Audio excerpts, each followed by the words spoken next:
দাদা আমায় মারলে পরে দিদি ভীষণ বকে। দিদির শাসন দেখলে বাবা কান মলে দেন তাকে।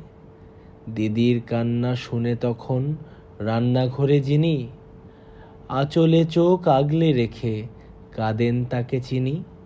সারাটা দিন সামলে রাখেন মস্ত পরিবার, নিজের দিকে মুখ ফেরানোয় গরজ নেই তার।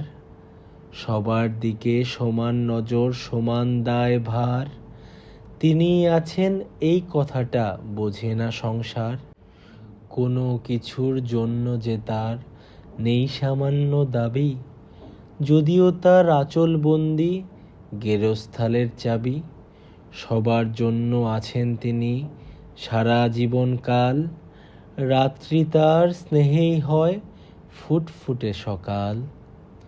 তার স্বপ্নে আমরা থাকি, আমরা মানুষ হলে স্বাদ পূরণের আনন্দ তার জীবন ঢেউ তোলে।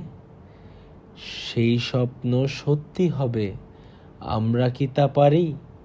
দাদা যদি মারে আমায়, আমিও যদি মারি।